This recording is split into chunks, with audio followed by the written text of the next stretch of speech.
জয় শ্রীকৃষ্ণ। আমার মনটা একটু খারাপ আছে, কারণ 2 বছর আগে মাল্টিপল মাইলো হয়েছিল। অনেক সেবা যত্নে, অনেক ইয়েতে আমি ঠিক হয়েছি। ওই মাইলো থাকাকালীনই আমার ব্রেস্ট ক্যান্সার ধরা পড়ে, তো ওষুধটা শেষের দিকে বন্ধ হয়ে গেছিলো। তো বর্তমানে এখন আমার ক্যান্সারটা ঠিকই আছে।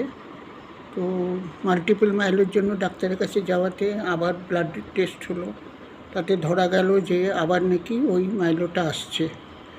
ওটা যদি আরও, ডাক্তার বলল ঠিক সময়ে ধরা পড়েছে, আরও যদি 2 মাস পরে হতো তো আবার ওটা ব্যথাটা এত বেশি হাড়ের মধ্যে যে সহ্য করা যায় না, এত কষ্ট আমি নিজে ভুগেছি। তো মনটা কেন খারাপ হলো যে আবার সেই হলো, আবার সেই বলতে গেলে ছেলে মেয়ে আমার এত যত্ন করেছে, আমার ভাইয়ের বউ সবার যত্ন পেয়েছি আমি একদম। সব আমার টাইমে সব ওষুধ খাওয়ানো, শুধু ডাক্তার ছাড়ার আগের দিনই বলেছিল শুধু ওষুধ খেলে হবে না, তার সঙ্গে এই যেমন বড় বড় রোগ খারাপ, তার সঙ্গে তোমাকে সেরকম খেতে হবে। রোজ স্যুপ খেয়েছি, রোজ আমার সুগারও আছে, সেই বুঝে রোজ আমাকে ফলও খেতে হয়েছে, সব টাইমে একদম এত যত্ন, এত সেবা পেয়েছিলাম যে আমি ঠিক হয়ে গেছিলাম। এখন আবার কাল থেকে শুরু হয়েছে সেই নানার। তার মধ্যে আরেকটা হচ্ছে গিয়ে, এই রোগেতে সকালের তরকারি বিকেলে খাওয়া চলবে না। এমনি আমাদের আপাত দৃষ্টিতে কী হয়, আমরা সকালের তরকারি বিকেলে খেয়েই থাকি না, কিন্তু এই রোগটা এরকম যে সকালের রান্না যখনই খাবে টাটকাই চাই। ওটার মধ্যে একটা বিষক্রিয়ার মতন হয়, যে এটা আমাদের রোগের সঙ্গে একদম ঠিক না। সেই জন্য আমার ছেলে সকালে আলাদা তরকারি, বিকেলে আলাদা তরকারি করছে।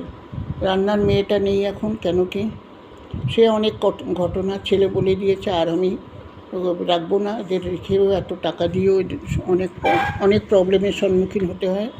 ও নিজে ভালো, যে ছেলের আমার ঘরের থেকে অফিস, ও টাইমে এসে আমাকে সব যত্ন করে। আমার প্রাণ ভরা আশীর্বাদ আমার ছেলে মেয়ে ভাইয়ের সবাইকে, ওরা আমার এত যত্ন করেছে। এখনও আবার শুরু হয়েছে, আবার বলে দিয়েছে এরকম করবে, ওরকম করবে, সেরকম করবে। মনটা ওটাই একটু খারাপ হয়ে গেল বলে তোমার সঙ্গে শেয়ার করতাম। আমার বোন বলেছিল, জানো তো, যে দিদি যখনই কোনো রকম মন খারাপ হবে না, লিখে ফেলবি, দেখবি মনটা হালকা হবে।